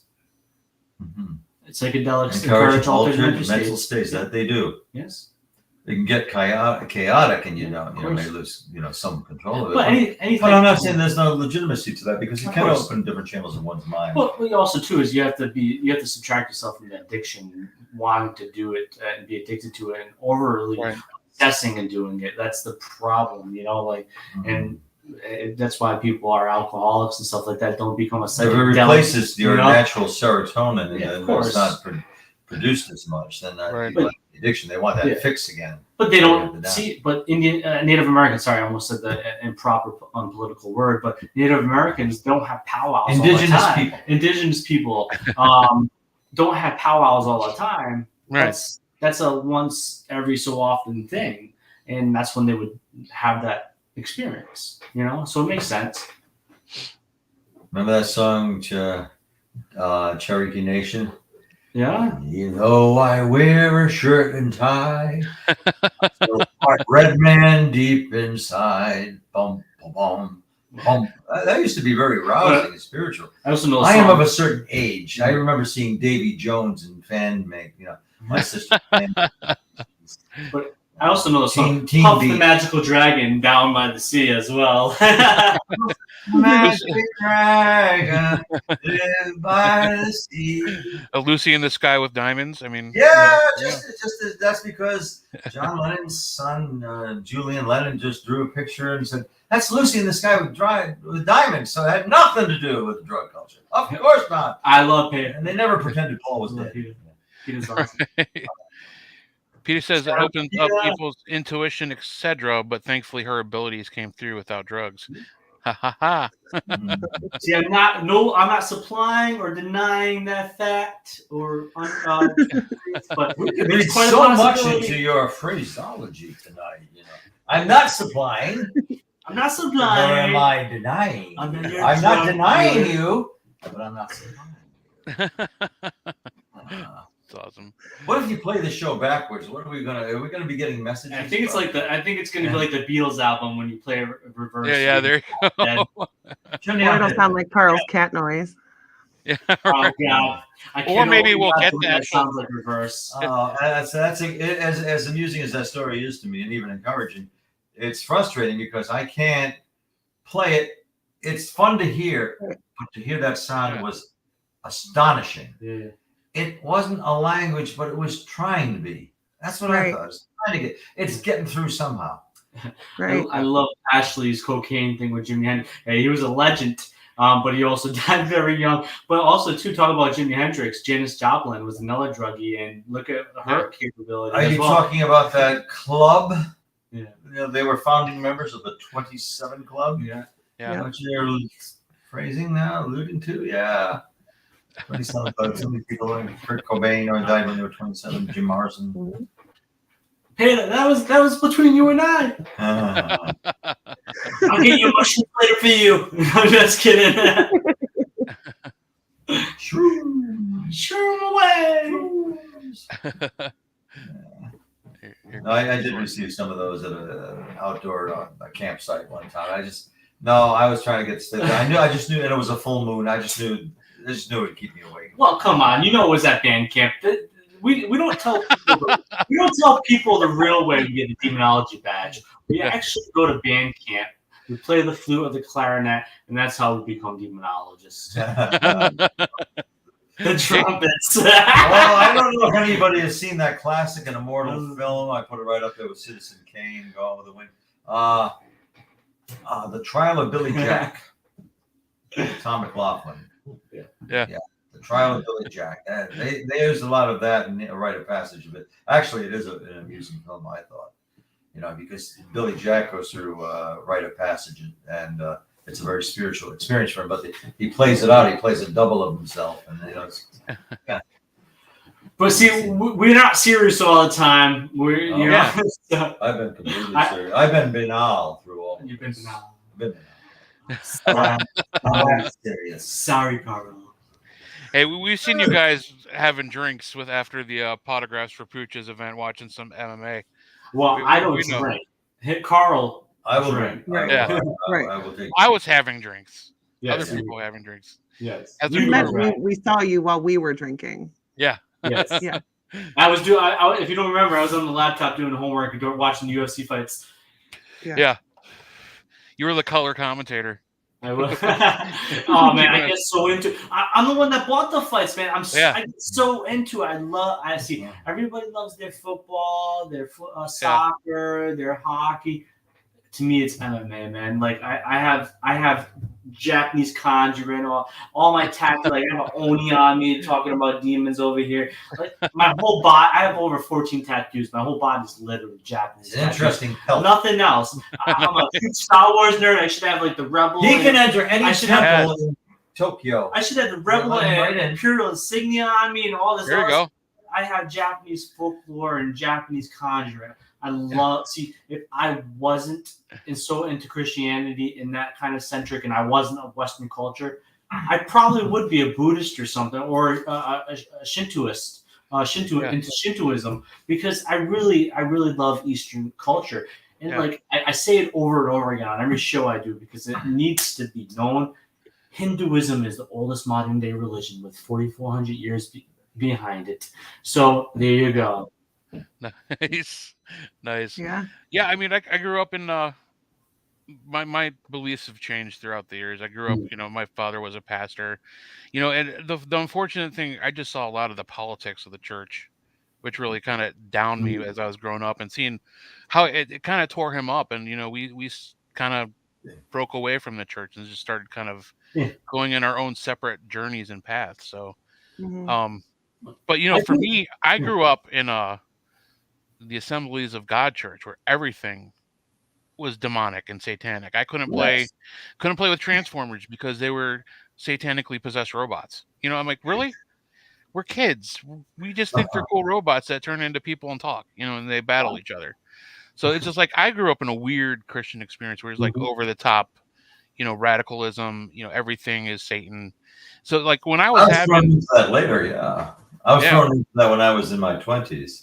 Yeah, and when I started experiencing stuff, because the old cliche how I got into this was we moved into a house that had just crazy activity going on that I couldn't explain, was scaring the shit out of me and my brother. But my mom and dad were like, "Oh, you guys are just crazy," or they thought we were the problem. They thought we were the ones being attacked by Satan himself. bringing us in front of the congregation and things like that. It was kind of a ridiculous thing for us. But I don't know. How do you guys handle like the religious aspect? I mean, I guess that would be for James, like coming into that. I mean, if they don't believe what you believe, how does that work for you?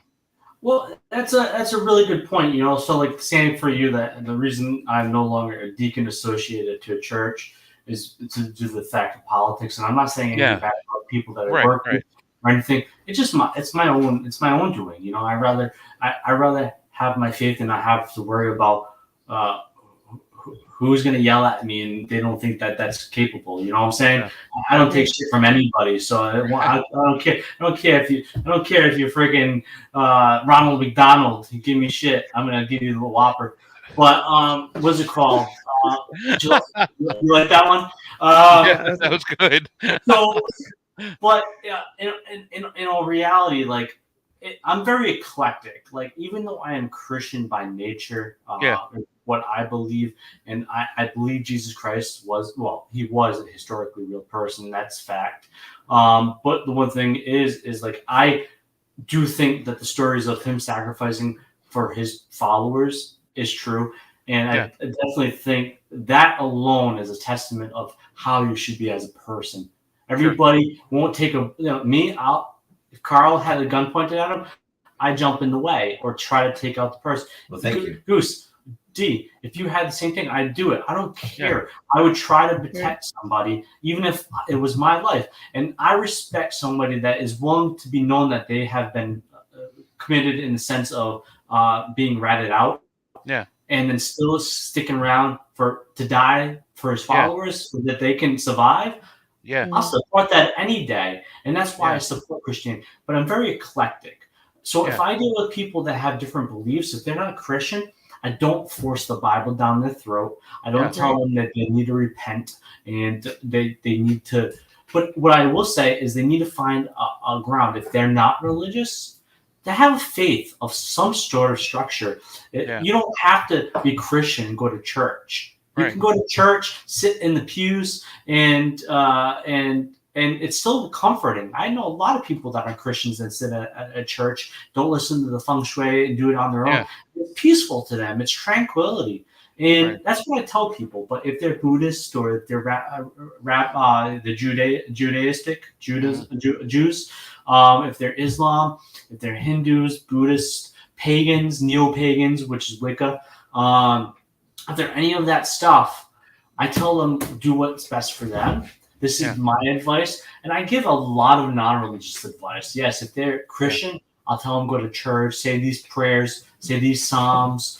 But if they're not, I give them life advice. If something happens, ignore it, continue on, blast the music, go for a walk, go for a swim. Do something that will subtract you from that haunting. That's my advice. It's not because you're a shitty person because you don't pray to God. I don't say that stuff. And, that's how I approach religion in this. If they're religious, I approach it. If they're not, I don't force it down their throat either. But what would you say to a neologist? How about that? Go play with Transformers. Well, I'm a neologist. I make up my own words sometimes. Sometimes it's not. That's why the Urban Dictionary exists, bro. A lot of the words from the Urban Dictionary are now in the Webster or other dictionary. Well, some of the cuss words, they made it into the, they're now accepted. There's a lot of stuff. Corey, Autobots roll out. Ain't in the dictionary. There's a lot of words. English is a perfect example of a combination of languages. Amalgamation. Beside Mandarin, one of the hardest languages to learn for people. Well, it's got so many contradictions.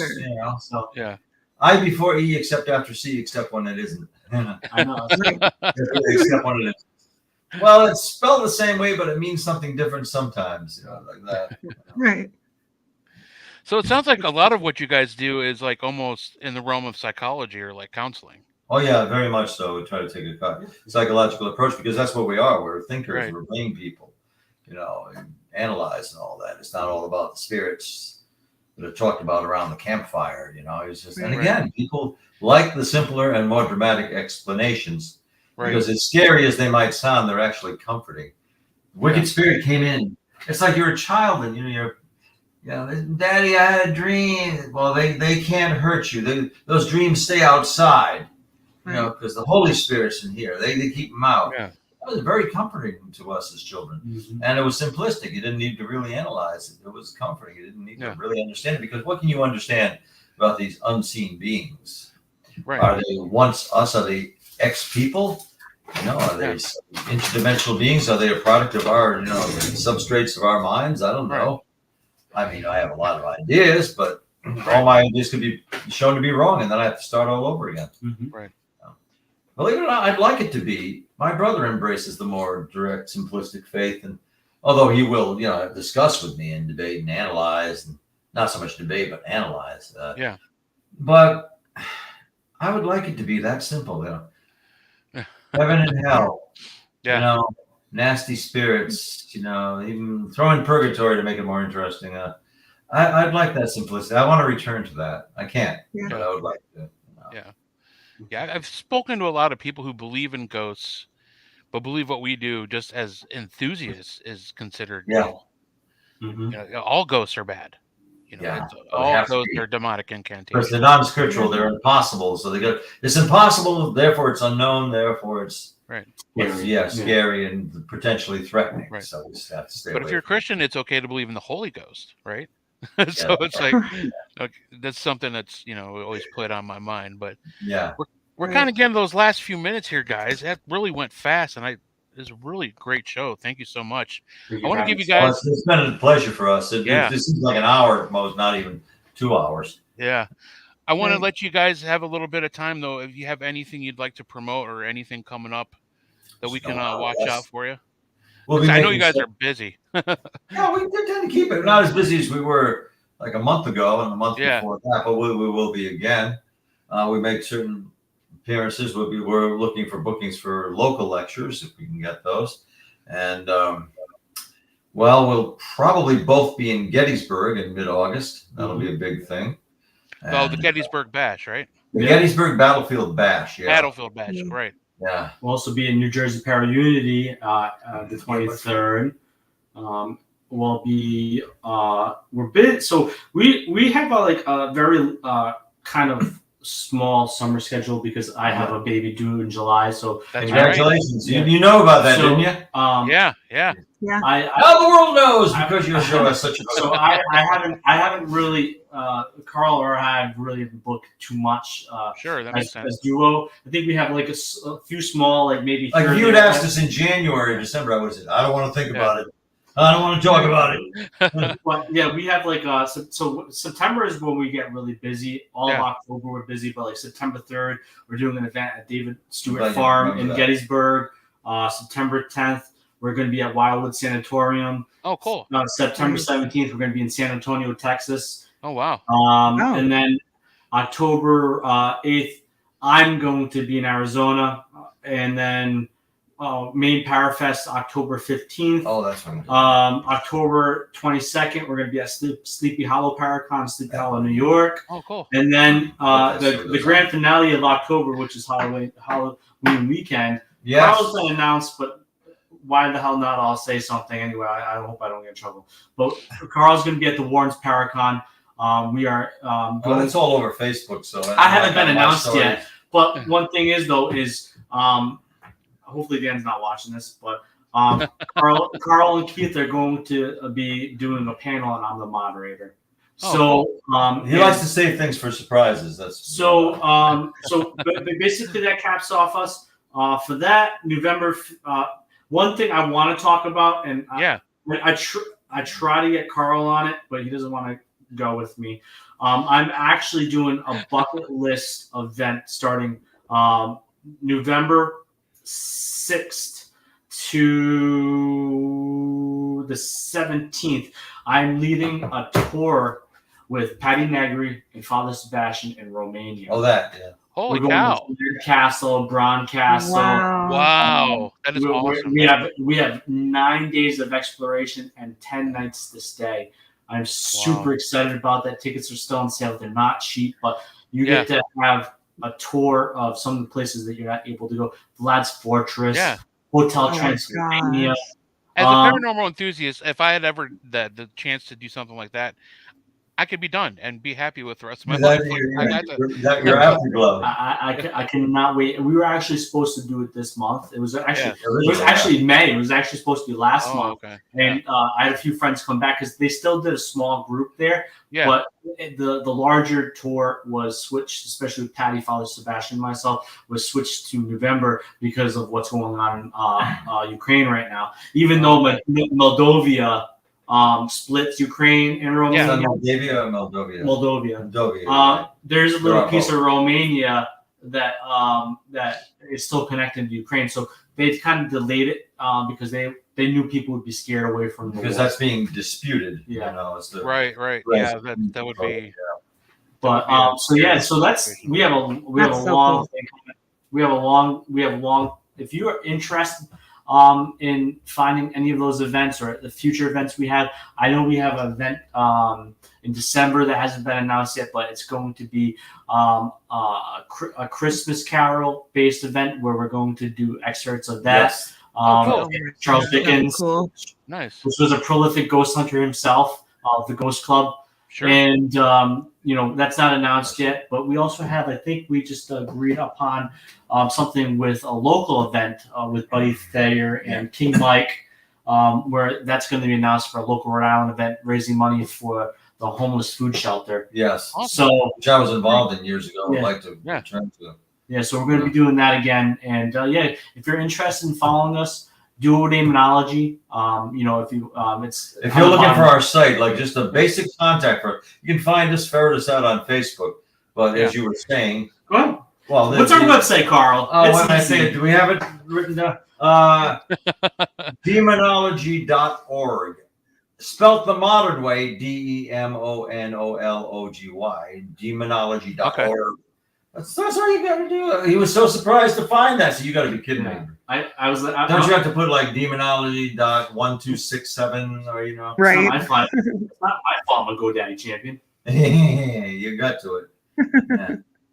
Oh, I haven't sung in the show yet. I haven't sung in a while. Please don't sing. Well, I used to sing on every show. Enjoy the paranormal karaoke. Allergies and all that. What could I do though?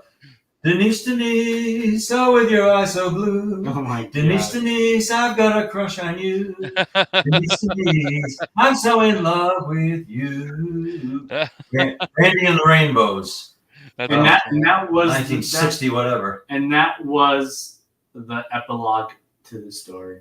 I epilogued us out of the show now. Yeah. Very nice. Great out. Well, once again, I want to thank you guys, first of all, for being so flexible and coming back after we had to cancel last week. So thank you so much for that. Thank you for sharing your stories. I mean, that was amazing. That was one of the quickest 2-hour shows we've done. When we got, believe it or not, although it takes us 10 minutes to rattle off a story, so like with my voice thing, they really are the concise versions because you can tell who you knew at the time and where these events transpired and all the aftermath. You just got to get the basic story out. Yeah. It was great listening to you guys and listening to your stories and your thoughts and theories on things. Thank you, everybody in the chat room. You guys came up with some great questions. In the chat, you guys know Ashley Storm is one of our dearest friends and friends of the show, and we're huge fans of her show, and we're like brothers and sisters. Mm-hmm. She is partial owner of the Broken Bow Asylum, and she is having a fundraiser. They're trying to get. Who's that guy? Who's that guy in the middle? That guy right there. Who's that guy? So there's some information up there. You could look up Broken Bow Asylum on Facebook, or you can just contact Ashley Storm. But there's all kinds of great prizes, different tiers for different donations. You can Venmo at Broken Bow Asylum, Cash App at Broken Bow Asylum, and then there's the PayPal. But if you have any questions, just contact Ashley Storm. But she's a dear friend of ours. Who is the full owner? She's the full owner. My apologies. Sorry. Well, then I'll let you do from now on. I got that wrong, Ashley. Sorry. Don't take credit away from my girl. Hey, Ashley, I donated an investigation. How about you have Duo Demonology come lecture and investigate and do an event at the Broken Broken Boat Asylum. Let's do it. Oh my god. Snow would probably accept the invitation. I think so. Full owner. I apologize, Ashley. Seriously, from the bottom of my heart. So get her. Oh, a can of wings there. Right. But that's the end of the show, guys. Again, thank you so much, everybody. Thank you for tuning in. Thank you And, for having us. wow. We'll hope you're on again in the future.